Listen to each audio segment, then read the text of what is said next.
Ladies and gentlemen, you know what? I'm too angry for the intro. Like, share, subscribe, whatever. Arsenal nil, Aston Villa 2. Really? After Liverpool embarrassed themselves against Crystal Palace, we had the opportunity to go 4 points ahead and more or less send them out of the title race. What do? We go ahead and outdo Liverpool by embarrassing ourselves, not only at home to Aston Villa, who by the way have done the double over us, but we allow Unai Emery to come here and spoil our title bid.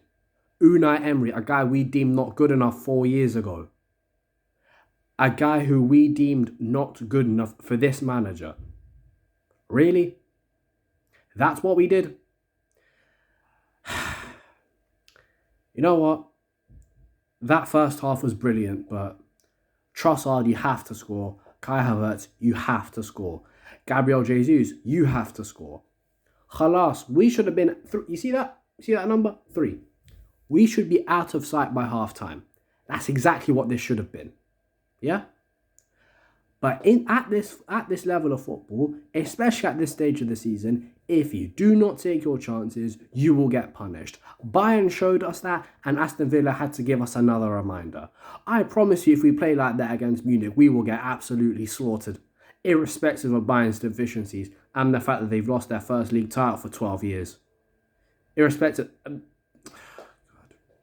can't even speak properly. First half was great. Odegaard was unbelievable. But that second half, bloody hell. What? Before I go to the second half, sorry, my head's just hot. I need to go and look at that starting 11. Why was Zinchenko playing? Especially when he was our weakest link against Bayern Munich. And Aston Villa have Moussa Diaby. They've got Leon Bailey.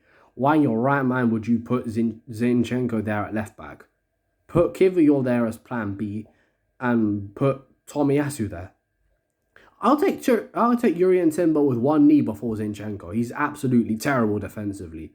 I've said the whole time, either have him as backup to Odegaard or there's no point in having him here. He's just terrible. He's absolutely terrible. And in that second half, Unai Emery realised his team got away with murder and they took advantage. We let Aston Villa do that to us. We let them walk all over us.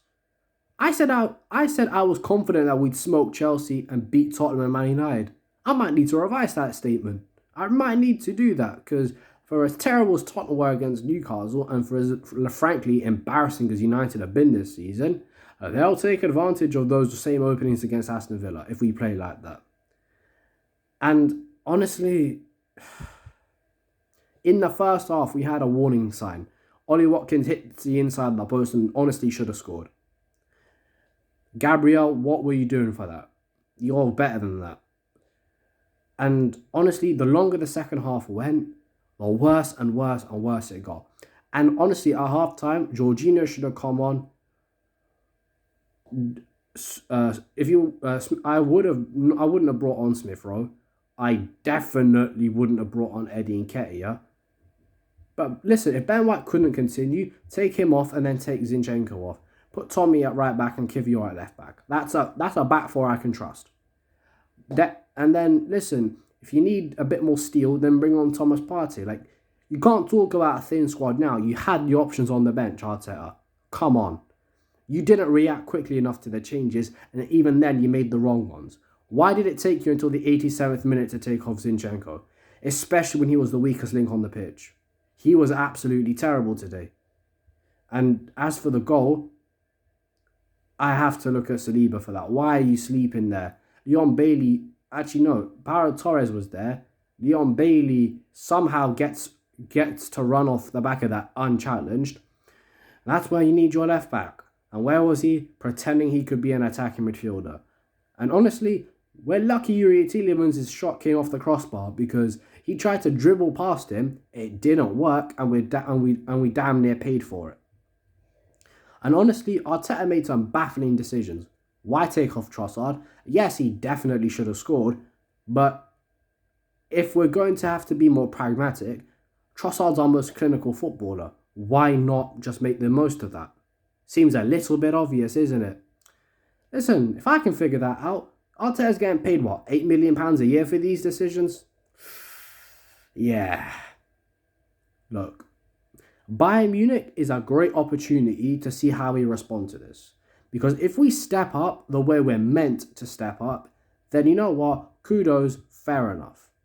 But I promise you, if we don't beat Bayern Munich and we fail to win the league, sack Arteta. And sack Edu as well, by the way. Because these final games are his last chance. Because for as good as we've been, I've always said August till March doesn't matter. It's April and May that decide who the winners are. It's April and May that decides who lifts the trophies and who's crying. Yeah? That's exactly what it should be. And you're allowed to call for people to be held accountable for their poor performances. It's bloody hell. I can't think of anyone that played well. Honestly, I'll see you guys for the second leg, and yeah, we better beat Bayern Munich. I cannot emphasize now how big a game that is. Zinchenko better not start. Jesus definitely better not start. Like, those are two that automatically cannot play. If either or both play, sack Arteta, because that can't happen. Like the video, share, subscribe. This has been officially uncensored. Yeah, I've had better days, people. None but love.